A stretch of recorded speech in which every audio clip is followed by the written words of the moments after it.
name is Tim Standard. I'm the Public Affairs Officer of the U.S. Embassy here in Belgrade, Serbia. Welcome to our information session. We're going to be talking about the small grants competitions. That includes, just so you know, that there are a lot of people on this call today. I think 140 people signed up. But this is for the small grants competitions for our English language program, Democracy Commission program, Alumni Small Grants program, for our annual program statement. And then also we have this other competition for a small group of people who are interested in helping us with the program support, the administrative responsibilities for running our Media Small Grants program. For those people, this is going to be an opportunity for them to see how we run a small grants competition. We're going to run through a lot of material. We're going to answer your questions. And then at the very end, all of you can drop off, and then we can just talk with those people at the end. But if you want to stay on, you can. It's up, you can do that, but not necessary. It might be pretty boring for you. So if you are here and you are interested in the University Partnership Program, that information session is tomorrow night. Or if you are from a university, American or Serbian, and didn't know about that, then please go to our website, rs.usembassy.gov. Click on Education and Culture, click on Grants Programs, and then you can see the information for the University Partnership Program as well. But again, today is the Small Grants Competition, English Language Programs, Alumni, Democracy Commission, our annual program statement, plus at the end, our program support for Media Small Grants Program. So yeah, Tim Standard, Public Affairs Officer. Just so you know, I'm from New York City, so I talk a little bit fast. I'll try not to do that today. And with me today in the studio is Tanya Bakarchlich, who is our grants manager, our expert on how we run all of our grants programs, keep you and us out of trouble. So I thank her for all her hard work.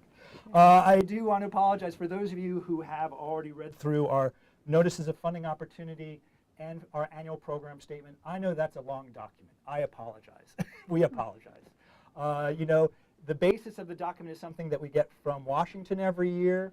It's a long document. It's required that we include all this information in there. Some of it's very bureaucratic language, so I know that's tough to get through. It's tough for me as a native English speaker to understand. Tanya's been doing this for many years.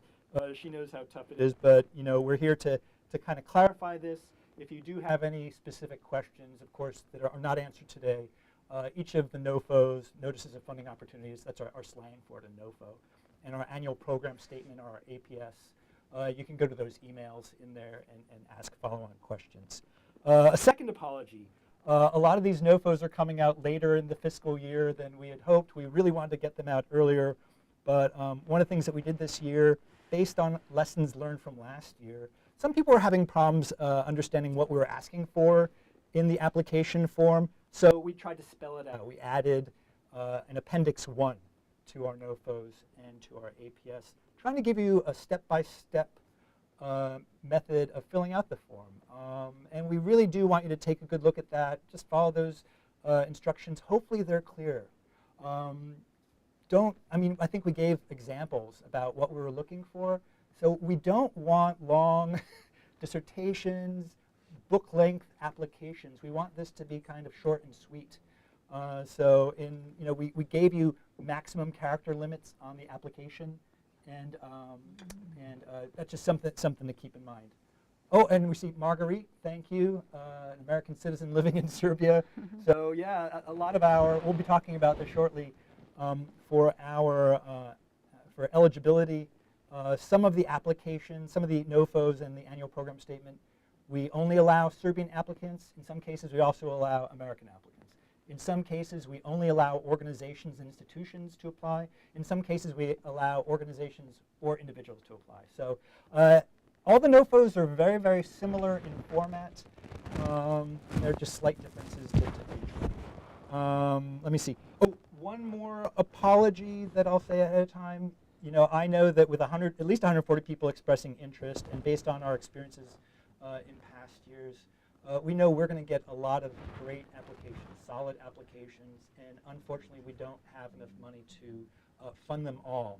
So I do want to say ahead of time, I'm going to apologize ahead of time, that we're not going to be able to support every single good project that we get.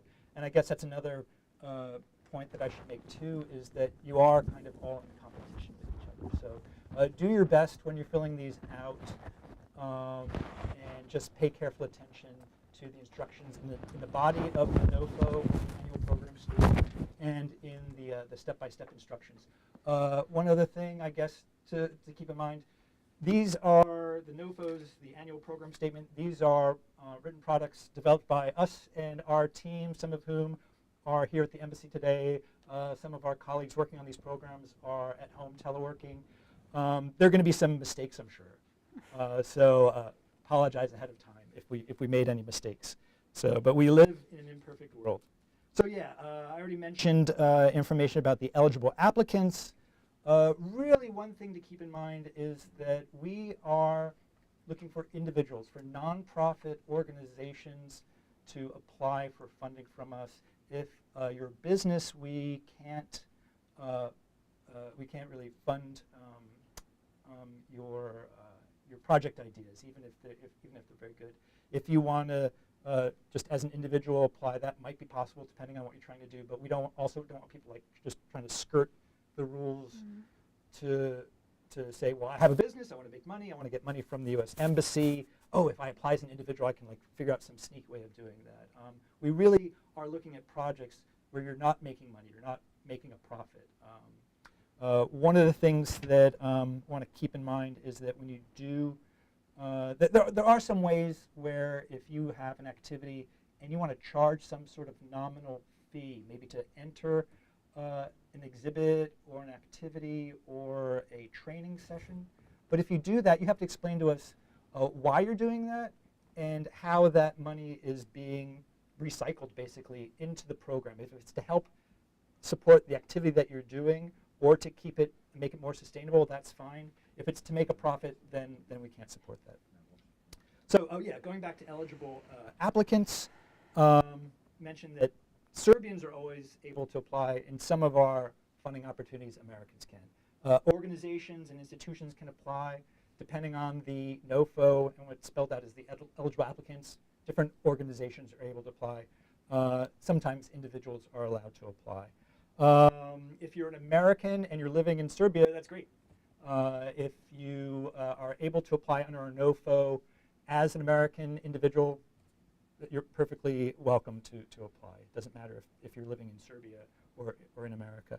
And then just I think the most narrow group that we have in terms of eligible applicants is for our alumni small grants program. So we're talking there about alumni of U.S. government exchange programs. So not just people who have studied in the U.S., but people who attended a U.S. government exchange program, either academic or professional in the U.S., and in the application form we ask you to talk to us, tell us which program that was. And if you're unsure, there's a list on our website, and you can check through there. If it's not listed there, but you still think it was a U.S. government program, it's possible there was some one that we missed. Contact the email to check with our folks, and we can confirm. Let me see, in terms of what makes a good application. Really, like I said, it is putting a lot of thought into the application and following the instructions. And I think it also might be helpful for you to understand the overall concept of why the State Department funds these activities, what we're going for. And if you go to your Appendix A in either any of the NOFOs or in the annual program statement, we kind of spell out this is the U.S. State Department approach to funding activities. What is the overarching goal? If you look in the NOFO or the annual program statement, you can see what our goals are. So you can see what we're aiming for. So keep that in mind. If you're applying for an English language small grant program, look and see what it is that we're trying to achieve with our English language small grants program, and pay careful attention to that. You'll also see that for all of these we have a program theme. So we're looking for project proposals that fit into the overall concept, and then they also hit one or more of those themes that are laid out in each NOFO and in the annual program statement. Then there's some thinking that you have to go through. You've decided on an objective, one of our objectives, the themes that we're going for. And then you have to think about what is a problem or a challenge related to that objective that you want to focus on. And you're going to have to do some basic research. If you say, oh, there are problems in Serbia with young people not recognizing disinformation, okay, that's fine. That's probably true. But do some research on that. Are you more concerned about certain populations within Serbia? Are there some research articles on that? Are some news stories that have dealt with that issue? Are you going to be looking at the problem only in certain parts of Serbia? Yeah, you're going to have to give us some indication that you've done some homework on that. Then, once you've figured out that, what is the problem? What is the challenge? Then we want you to think about, well, who's the most logical audience or group of participants to take part in whatever that activity or project that you're already thinking about? Who should you be focusing on? And one of the things we don't love to see is when some people say, oh, the audience is the Serbian public. that's too general. We're going to want you to narrow down who you're actually going to be including in your activity. And we understand too that, and this is spelled out in the application and the instructions too, you might have a group of a primary audience, some participants that you're focusing on with your actual activity. Let's say that, and this is in the instructions, you might do a project and it's focused on your primary audiences in, let's say, high school teachers in Vojvodina. And they're teaching, these are teachers who are teaching civics, or they're teaching media literacy and culture elective in high schools. They're your primary audience.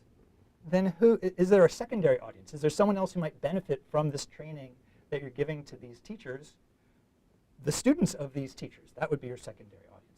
Sometimes you're going to have a project and there is going to be no secondary audience, but we do want to know who that primary audience is that you're looking at. I do want to stress, and this came up in a couple of the questions that were sent in ahead of time by people who registered for this. Well, what if I'm not in Belgrade? What if I'm way, in another city, in a small town? Are we at a disadvantage? Are we allowed to apply? Yes, definitely. We do love to see applicants coming from outside of Belgrade. Nothing against Belgrade. I love Belgrade. It's my hometown right now, and I love it. But we do want to see organizations, individuals who are submitting applications that might be taking place outside of the capital. Also, we do welcome in a lot of cases, not all the NOFOs, but just about all of them, if you have an idea where you're going to bring together people from Serbia and other countries in the Balkans, that's fine too. Our main focus, we're the U.S. Embassy in Serbia, in Belgrade. Our primary focus and what we're trying to do with our grant money is help Serbia. We want Serbia, in general, it is to make Serbia, help it become a member of the EU, help in its democratic development, help it become a more prosperous nation, help this nation and different communities fight brain drain. We're also trying to make sure that we help bring about peace and stability in this region, and we want to promote deeper understanding between Americans and Serbians. For any of those, if you decide that you want to include participants from other countries, check the note allowed. In some cases it is, in some cases it's not. If you are thinking about that, we want like half the participants to be Serbians. If I know that we received one question from someone who registered for this, and I think they were more focused on participants, audiences in another country.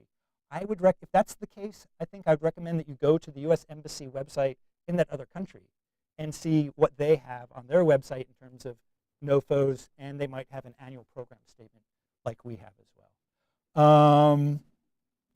Again, and I want to stress, if you're looking at audiences, we're going to ask that you try and focus on a manageable group, a small group that you can actually have a real impact with. And that kind of gets to the next point. With your understanding your problem statement, understanding the audience you're going for, understanding the objective that you're trying to achieve, what are you trying to do really? Are you trying to just educate people about an issue? Are you trying to give them a skill? Are you trying to change their attitudes? Are you trying to get them to take some sort of action? Are you trying to help, let's say, high school students learn more about environmental issues and then figure out a way in their home community of raising awareness about the importance of, let's say, global warming. That's what we want you to do too. And part of that is just like checking a box and saying, this is what we're trying to do. We want to educate and we want to change attitudes, or we're trying to build linkages between universities in Croatia and Serbia, in Bosnia and Serbia. There are a couple of different options, and then just give us a short explanation of what you're trying to do. Then, once you figure out what you are really aiming to do, what's your idea about the project? What are the activities that you're going to be focusing on? Who are your partners going to be? Are you going to be setting up a hackathon? Are you going to be running a summer camp? Are you going to be running a workshop or a hands-on seminar for professors? Are you going to be doing something with the civil society? Are there government offices included? So come up with your ideas, come up with a calendar, milestones that you could check throughout the time of your activity, and give us a solid, detailed plan. That's a really, really important part of all of this. And then at the end of that, so let's say, like we talk about running these workshops or summer camps or hackathons as output. So this is something that you're producing. This is something that's solid. You can say, all right, we had 5 workshops. We had 20 people in each workshop. We trained them in 100 people in this. That's the output. Now going back to what it is you're trying to actually achieve, how are we going to measure that? If you're trying to change attitudes, tell us beyond the length of, let's say the workshops take a month. Once you get to the end of that month, how are you going to measure whether or not you had any impact with your activity? And maybe it's going to be something simple. Maybe it's going to be SurveyMonkey. Maybe it's going to be some sort of little questionnaires that you use at the beginning and end. What you might want to do, even if this workshop takes a month, you might want to build in some extra time, an extra 2 weeks, to see and check back with the participants and say, hey, did you use what you learned in the workshop? Have you remembered the skills? Maybe give them a test. Just something to keep in mind. And there's more information on that in the NOFOs and the annual program statement. And then one thing to keep in mind too is when you're working on your application, if you're going to have that 1-month program and then you need 2 weeks for assessment or a month for assessment, build that into your calendar, build that into the project, build it into your budget too. So think about that too. It might take a little bit of money for some reason. It might take a little bit of staff time, so work on that. In terms of things that we can't fund, we're not going to, this is actually for, these grant funds are for activities. So we're not really interested in applications that would be procurements, that would be purchasing books or dictionaries or something like that. If that's part of a larger project, if you're running an English language summer camp and you want to buy 30 dictionaries, that's fine. But that purchase is part of a larger project. Also, if you're doing research and writing articles or writing a book, that's not really enough. If you have to do a bit of research in order to run an activity, that's fine. And build that into your schedule, build that into your budget. But that shouldn't be a big part of the budget. That shouldn't be the main focus. The main focus is that activity with the participants. Also, want to make sure that people understand this happens every year. We are looking for grant projects that are focused on an activity that has a beginning and an end, that has specific goals, specific audiences. We're not looking for requests for funding to fund whatever your organization normally does, to pay your normal rent, to pay your normal salaries, to do your normal everyday work. That's just something else to keep in mind. I'm going to see if Tanya has anything that I've missed so far, or any comments you want to make. Hi everyone. Good afternoon, Serbia. Good morning, America. I just like to stress here that we are looking for activities, not for purchases of equipment, not for rental of spaces, not for long-term support of your organization, overhead costs. We're looking for very specific activities with very specific time frame and outcomes, that is, results. Okay, great. Let me see. We already talked about activities that might be of a commercial nature. They're not allowed. So again, we're looking for activities that are free unless you can explain to us how charging some small amount of money would be reinvested into the activity or help make it more self-sustaining. If someone's making a profit, that's forbidden. When you're working on your budget, we understand too that you might be getting financial support for this one activity from another donor. It could be from another embassy, it could be from the Serbian government, it could be from a firm. You should include that in the application. You also might have you yourself might be donating some time, money, resources to this project. Please make sure you tell us that too. We want to know how much you're contributing yourself. It's not required, but we want you to I think it makes it more fair for you to tell us, all right, we're not asking you for the extra money for gas, for all these travels that we have to do these workshops throughout Serbia. We're going to contribute that. That's a donation from us, and it's worth this much money. So there's a line for things that your organization donates to. If you're getting free participation from professors who are donating their time and energy into a project, you can put that in too. You can put down, university of whatever, faculty of whatever, this person's name. They're donating 40 hours of instruction time. That would be worth about this much money. And then if you're also asking for donations from other countries or have already got donations from other countries or the Serbian government or from charitable organizations, put that in too. One thing I guess that we do want to mention is if you have requested money from someone else and that falls through, we're still going to expect you for the things that you've laid out in the application form, we're going to expect you to be able to carry through on the elements that we are funding. So that's just something else to keep in mind. So when filling out the form, again, pay careful attention to everything written in the NOFO or the annual program statement. Pay close attention to the instructions in Appendix A. If something's unclear, please feel free to send us an email to the addresses in the NOFO. And then also, we're always, every year we do this, we try and make modifications, improvements to the system. This is why we have the Appendix A at this point. We realized last year that we weren't providing enough guidance or instruction, so that's why the documents are twice as long as they used to be.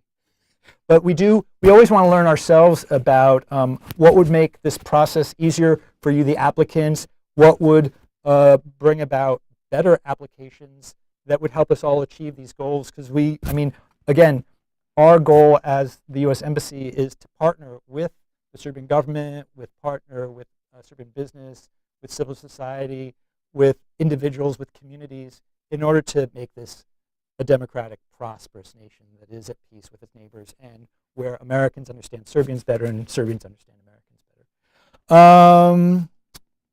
One other thing to keep in mind, in terms of your budgets, in each of the NOFOs and the annual program statement, we have different minimum and maximum amounts for your grants. We call them floors and ceilings sometimes, just to confuse matters. So just pay careful attention to that. If this is your first time applying for a grant from us, or especially if it's any grant, we recommend that you not go for the maximum amount. Go for something a little bit more modest. Consider this good practice. If you do get the grant funding from us, this will help build up your capacity. And this is one of the other things that I guess I should point out. We have the objectives all laid out in our NOFOs, our annual program statement. We're also trying to help build up the capacity of non-governmental organizations, but also individuals, including our alumni, how to run projects. So that's kind of a secondary objective for us. Some people had some questions. Can I apply through more than one grant competition? The short answer is yes, but there's a but. We will be considering whether or not your organization has the demonstrated capacity to handle multiple activities, multiple grants at one time. And we might look at what you've done with us if you're a prior partner of ours.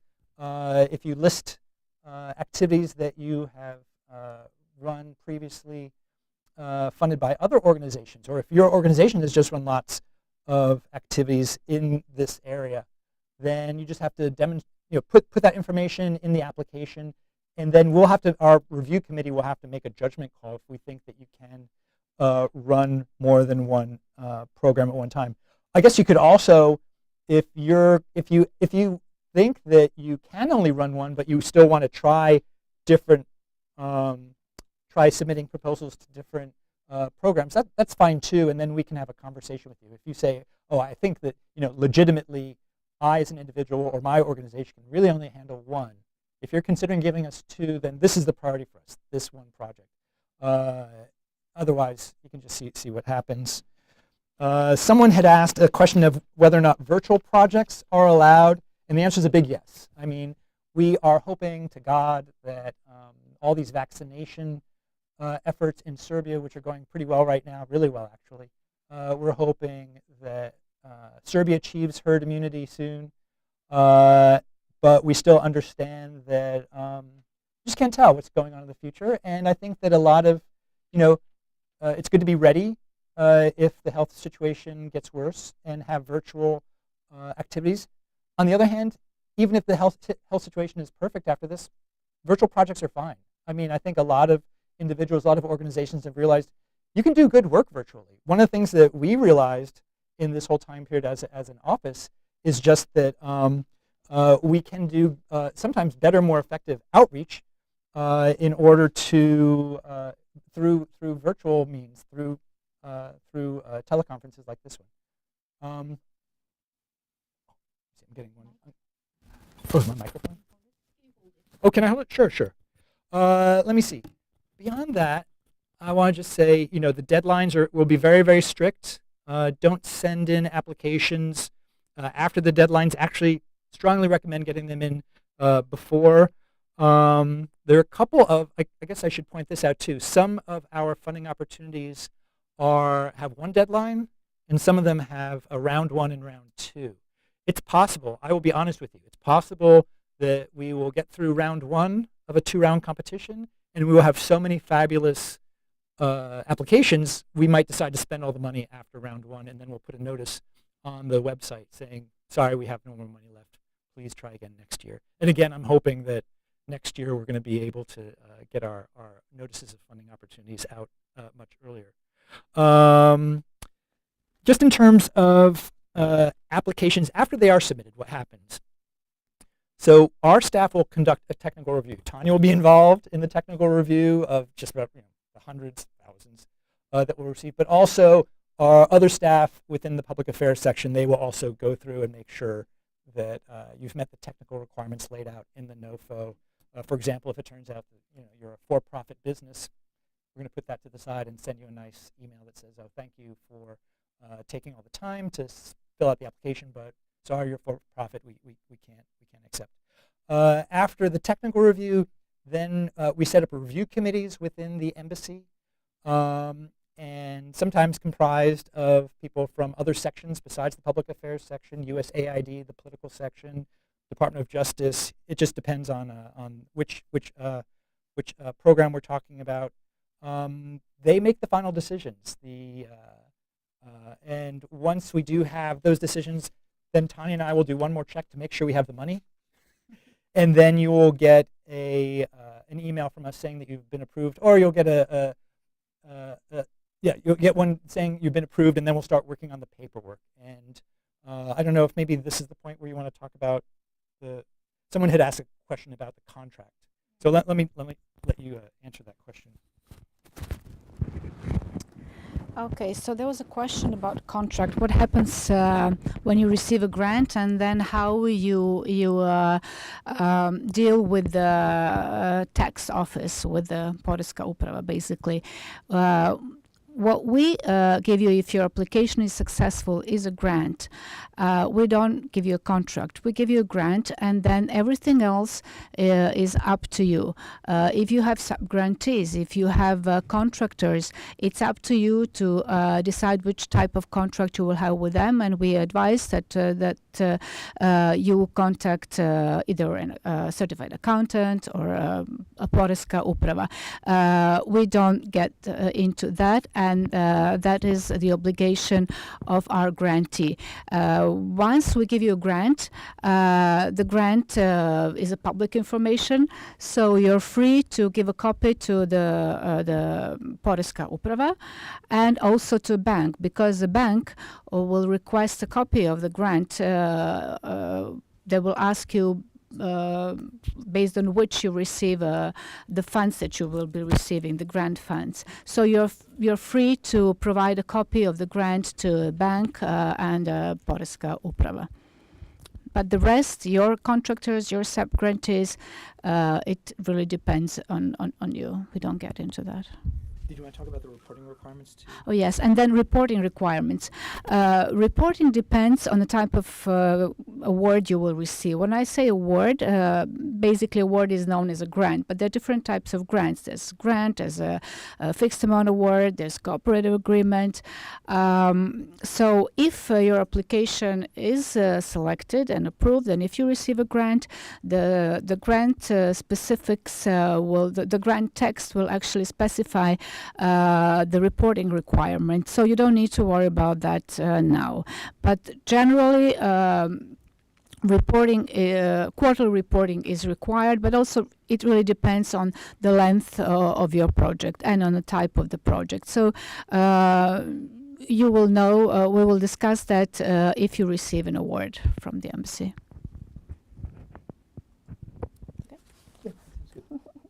And then, so quarterly, if for the longer projects generally, telling us how you're doing on spending money, and then also how much progress you're making on your activity and where you are in relation to that calendar of events that you have in your application.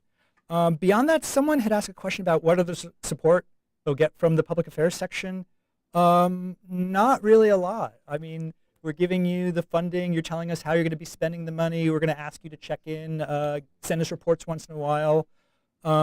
So we might be, I know that my colleague, some of my colleagues in the press and social media section, we've talked about, is there some way of us providing some maybe training for grantees related to social media, how to use social media. We might be able to do that, not quite sure yet. In future years, public affairs sections, we always try and steal good ideas from other embassies. Another embassy in a neighboring country, they actually have a contractor who helps grantees figure out good or better ways of doing evaluations or assessments. We're not quite there yet, maybe in a future year. Besides that, I think that is just about everything. Let me see, there is a question. Yeah, we're getting close to question time. Hello, I'm an American and Serbian citizen living in Belgrade. I would like to apply and offer my English language services under one of the specific categories. Would this program be fit for individuals who want to train a certain group of professionals in a specific sector? Yes. Registered nonprofit. Yeah, that's one of the categories under the English language small grants program. If you want to give specialized English training to particular professionals, yes, that fits in really well. So I would just go to our website if you haven't already, and take a look at the English language program small grants competition. All right, I was going to ask if Tanya had anything else, and then we're going to move to more questions, see if anyone else has more questions. So yeah, if you want to start typing in questions, now's a good time, unless they're already in. Okay, I'd like to address something that often comes up in our discussions with the grantees, with applicants, and this is different kinds of registrations that you're required to do if you're applying for a U.S. government program.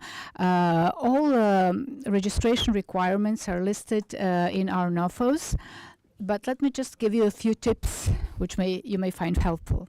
So first of all, you will have to get the DUNS number. It is still called the DUNS number. It is actually what we call a unique entity identifier, and it will, in a couple of months, be called only that. Only so. For now, this is the first step. You will have actually, this is only for organizations. I have to say, individuals are not required to get the DUNS number. They cannot get the DUNS number. Only organizations and institutions. So while for most of American organizations, it is rather common because most of them are already registered with SAMS.gov, but Serbian organizations do face some issues when trying to complete all the registrations. So you will first of all have to get the DUNS number. The link is in all our NOFOs from Dun and Bradstreet organization. This is very simple process, and you will receive your DUNS number within about 48 hours. The next step, or simultaneous steps, is requesting a so-called N-cage, which is NATO cage code. One tip I would like to give you is to make sure you copy the same information you enter for the DUNS number. Please copy all the organizational information into the N-cage code request. When I say all, I mean literally all, down to the characters. For example, every comma matters, every space, whether it's space or two spaces, a capital letter or small letter. So make sure you just copy the information from the DUNS registration into N-cage. N-cage code is received, and I'm talking again now about Serbian organizations. N-cage code is received from the Serbian Ministry of Defense, where there's a liaison office, NATO liaison office, and your point of contact is there. And your point of contact is also listed on the link which is provided in the NOFO. Once you receive the N-cage code, and you already have the DUNS number, you will have to start registration in the system called System for Awards Management, which is well known as SAM.gov, a nightmare for many of our contacts. But actually, that is not a nightmare. I can't stress enough, and please don't feel offended by what I'm going to say now, but please read very carefully. This language is a little bit difficult and maybe too bureaucratic even for English language speakers. So just please read carefully, and you will have no problems, I promise. But again, the information that you copied from the DUNS request into N-cage code, please do copy the same information in your SAM registration request, and then proceed. Two more things about SAM registration. First of all, it's free of charge. Don't fall into a trap of paying this registration and renewal of registration, which has to be done once a year. So it's free of charge. Everything else you receive, emails you receive, and you're requested to pay a certain fee, those are phishing mails. Do not fall for that. And then one more tip for Serbian organizations. When you start your SAM registration, please make sure you don't select, you will have to select type of entity. Please make sure you don't select US, that you are one of US entities. That's very often the case with the non-profits which are registered with certain US laws. You're not that. You're a foreign entity, and make sure you are, because if you select that you're one of US entities, the system will lead you in a totally wrong direction, and you will be receiving all sorts of questions which you will not be able to respond because you're not a US entity. So make sure you register yourself as one of foreign entities which are listed in this scroll down menu. And yes, when you apply, you don't, preferably you should have the SAM registration completed. If you don't, please send us a screenshot as a proof that you started the registration. You will not be able to receive the award if you haven't completed the SAM registration. You can apply, but you cannot receive the award even if your application is perfect. I think that's it. We have a question from Marguerite about wanting to do an English camp or other camp for kids who are age 11 to 14. Yeah, in the English language NOFO, it says we expect that you'll probably be focused on students high school or university level. If you have a good reason to focus on the younger students, that's fine. I think when we're reporting to Washington, they really want us to focus on secondary and university students. But just give us a good justification. Why these kids? Why this age range? Any possibility for project cooperation with Pristina? Yes. again, for I think a lot of our NOFOs, we do ask you to consider projects with neighboring countries that include folks down in Kosovo, and just spell out why you're doing it. Hopefully it's clear within your application. And again, we do want to make sure that half or more of the participants though are Serbians. So make sure of that. Can you confirm that the English language small groups program is if a U.S.-based company can apply? No, U.S.-based companies, for-profit companies cannot apply. It has to be these have to be nonprofit. If you're reading these comments, please try to improve the sound. It's a bit muffled. I hope it's not me speaking badly. Maybe it's better. Oh, maybe you have to hold yours too. Ivana, is there a difference between when I'm holding it and when Tanya is speaking? I don't know if you can answer that quickly. We don't have that technology. All right, let's see if there are any other questions. Oh, our pleasure, Bayram. Sure, anytime. Oh, by the way, I want to give a shout out. Someone made a very funny comment in the questions too. I can't remember. Someone was shocked. I think it was because we had a mistake in our application. They're like, "Oh, this is a sign that this is actually put together by human beings." So it's pretty funny. Thank you, Mali Razvojny Klub. Let me see. Can we submit 2 different proposals? Sure. Yeah. You can definitely apply to both programs. And like I said, we'll just have to see, judge. Are they both top-notch proposals? And then do we think that your organization or you as an individual could run both of the programs? Milos, fundraising campaigns will not be funded. Capacity building activities based on fundraising. Building an app for fundraising. Yeah, that sounds. That's fine. But if you're asking us to try and raise, use the money specifically to raise funds for your organization, then that won't work. But I think based on what your question there, I think that sounds fine. If you want to send us a quick email just to spell it out a little bit more, because I don't want you to work on an entire long application and then have us say, oh no, that doesn't fit into the parameters of the program. So yeah, just send us a quick email, and that would be great. Oliveria, thank you. That's a good question. All right, I think it sounds like we're getting to the end. I really hope that, thank you again to everybody who sent in questions ahead of time. I tried to incorporate the answers into the presentation. That was really, really helpful. Does annual program statement include programs from culture and education like museum programs? Yes, definitely. Museum programs and exhibits. If that wasn't spelled out, that's something that we can add in next year when we explain that. That should be fine. Do you need to be registered as a nonprofit, or can you apply as an individual without status?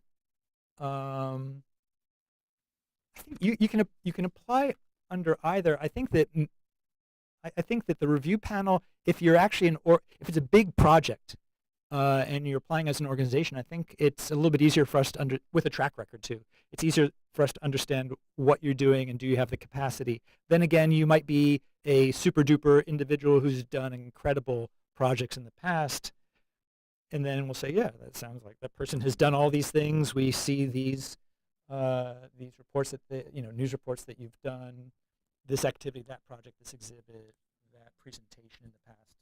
So yeah, why wouldn't we give it to this person? British with temporary residence living here. Can I apply for a grant? I think that you would have to be part of an organization. Then we can't. We're depending on the grants. We talk about American individuals, Serbian individuals, but no foreign individuals. Is it possible? I guess my question for Melissa is, could you join forces with a local non-governmental organization, a local civil society organization with your idea and apply for the grant that way? Otherwise, I would say no, that you're not eligible. Natasha, alum of Global UGAD, wonderful, great program. Blah, blah, blah. I'd be the coordinator. Yeah, you can apply as an organization, and then in the application form, we just ask you to spell out who's that top key person in the organization who's an alum. So yeah, and Tanya. You can also apply as an individual. it's up to you to decide what's more appropriate. If there's an organization you're affiliated with, yes, you can apply with your organization. But if not, and you as an individual have a group of people you can implement a program with, yes, you can apply as an individual. And to go back to one of previous questions, I don't think we responded. Yes, all CVs of all of all key staff has to be submitted along with the application. Yep.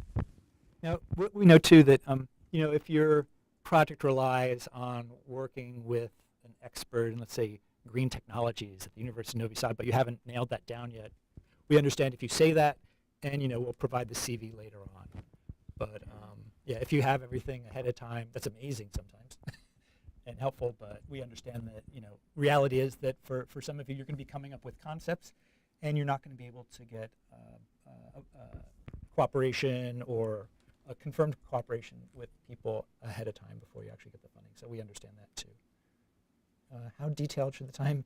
I think in all the NOFOs we have an example of what the timeline should look like. So just take a look at that. If you want to provide more detail than that, that's great. Yeah, so just use that as a model, as a template. It doesn't have to be exact, but that's basically what we're looking for.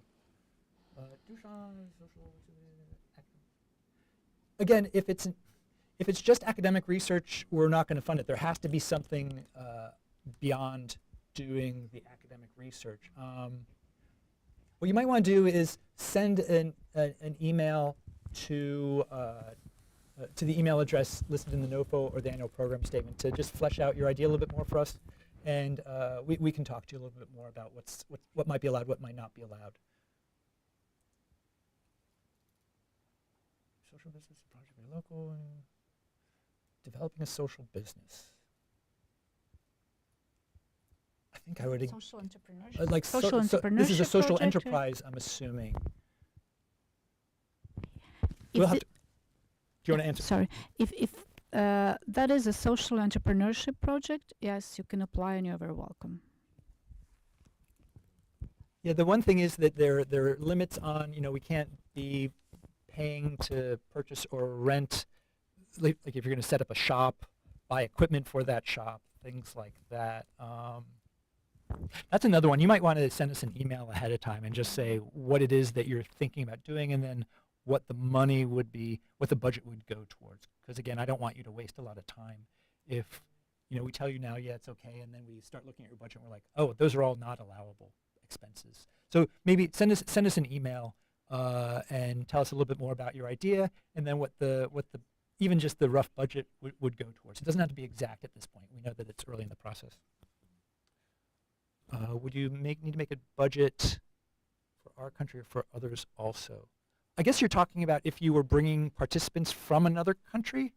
If you're planning on that, then yes, you have to build that into your budget, because otherwise, you're going to be doing your project, and we're not going to give you. You're not going to have extra money from us unless you're.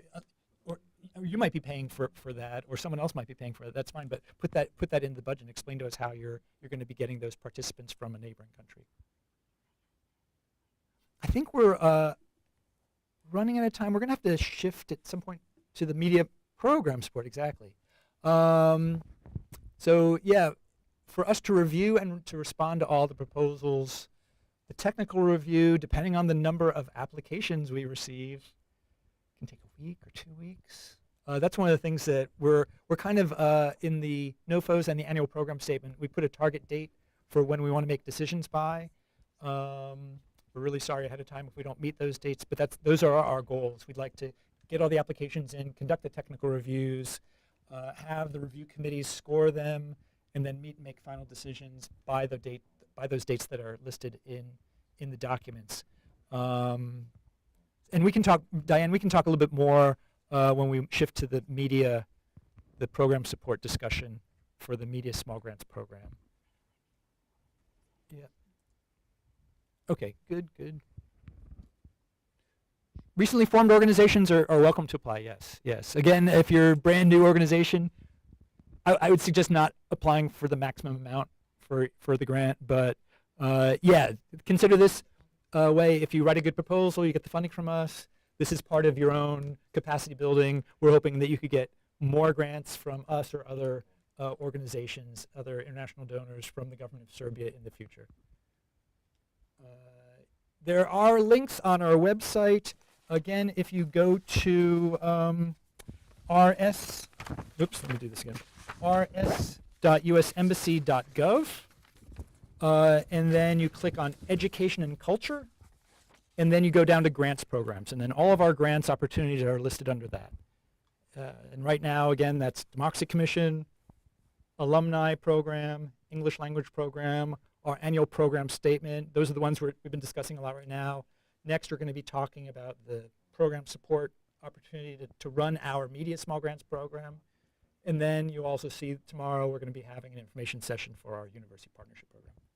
All right, I think we're going to end it there. Please do feel free, if you want to rewatch this, you can go to our Facebook page. If you're watching on Facebook, you can just click on this again and start it from the beginning. Very easy. We'll also, it'll also be on our YouTube channel. So there are multiple ways of doing that. If you want to, we could always just send the link out to everybody who already registered. That's very easy too. Oh, and Tanya has one more thing before we go to again, we're going to be talking next with the small group of people interested in the program support, helping run our small grants program for the Media Small Grants. Okay, I'd like to go back to the tax issues that we all the time come across.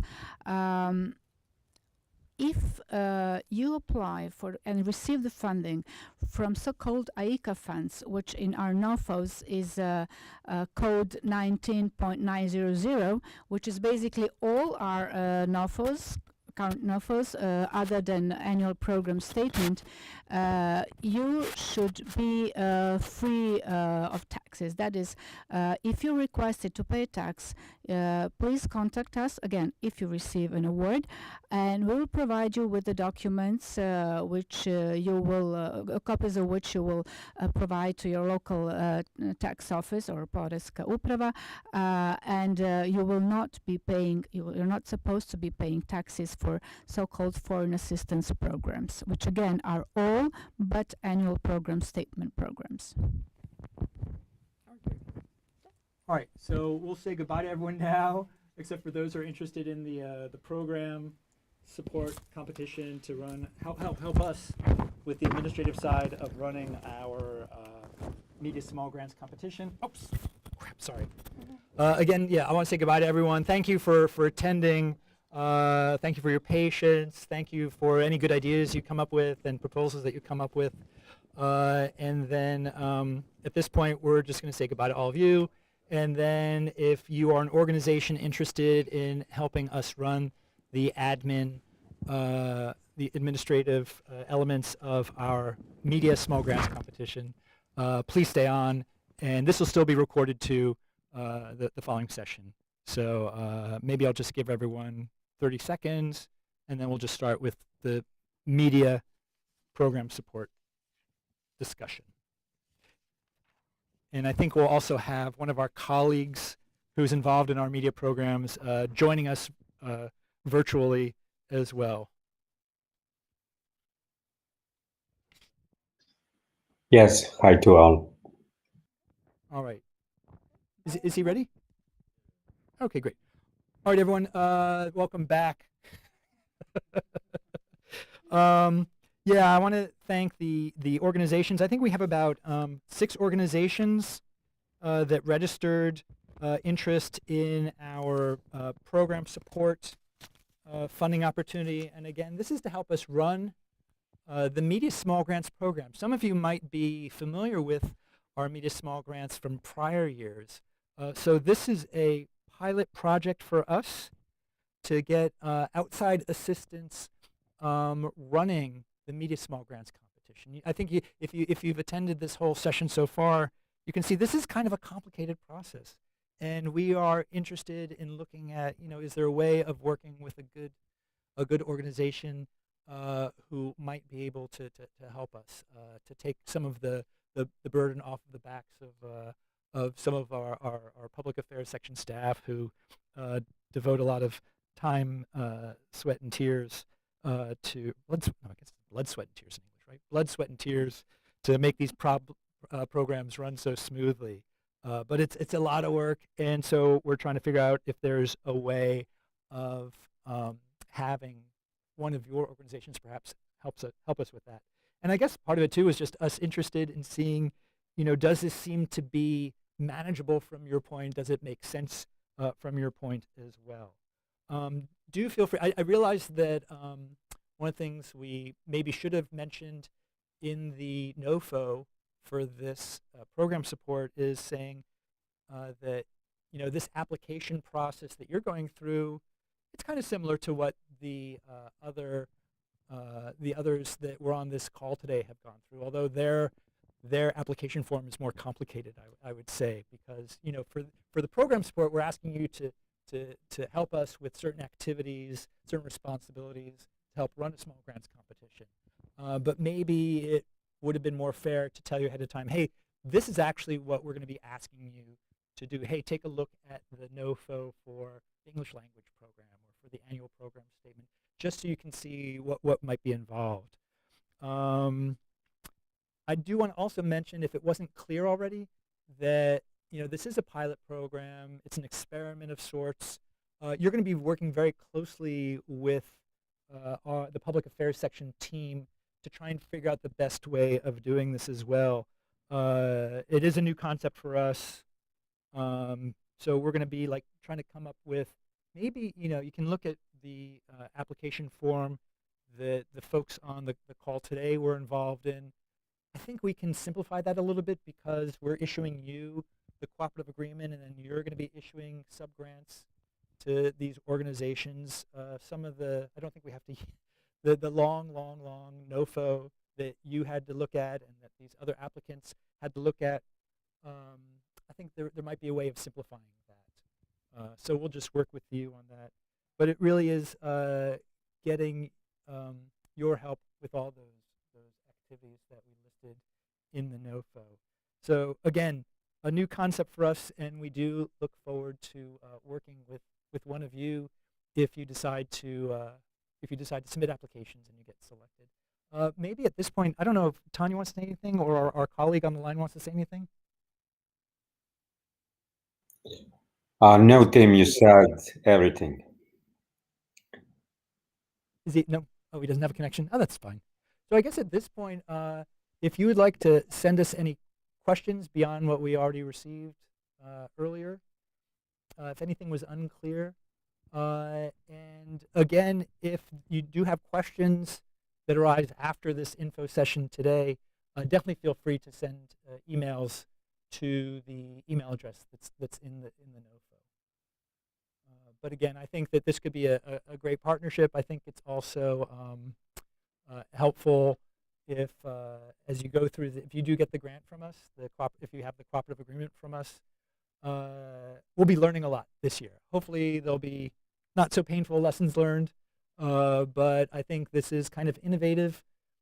For us, it'll be innovative for the U.S. State Department. We really don't do a lot of these cooperative agreements to help us run small grants programs like this. So I know our friends in Washington are really curious about and excited about the fact that we're going to try this out. And yeah, they just want us to be completely honest. And I guess that's one of the other things about our small grants programs in general, and this one too. The U.S. State Department, we do like to reflect on what we've done, try and get lessons learned, and we understand too that you can learn a lot when things don't work out too. So that's just something else to keep in mind. So let me just check with the staff here and see, do we have any questions from any of the folks who are still on the line? If not, I think we're going to be able to wrap this up. But let me just check and see if Tanya has any. Do you have any last words for this? No, a lot of conditions apply as for other NOFOs, as we mentioned before, all registrations, tax issues. That's it. Yeah. So definitely feel free, again, to reach out to us. I think what we might do is also, for you guys, I think we might, for the people who are registered at least, for this session, who are interested in the media small grants program support. We'll send an email to all of you just to make sure that you're interested, see if there are any open questions. Oh, here's Norbert. Do you also accept joint applications from partner organizations? Short answer is yes, but we will only be able to write a cooperative agreement with one organization. If you're working with someone else, that's fine. If you want to spell out the division of responsibilities, that'd be really, really helpful. But we can only issue the cooperative agreement funding to one organization. Oh, yeah, just one organization. I guess the sound is not very good on this. I think the public affairs officer has to spend more money on these speakers. Yeah. Any other questions? I don't think there are. Well, again, I want to thank you for your patience if you've made it through that long session. But just, I think it gives you a good sense of the types of questions people are going to ask.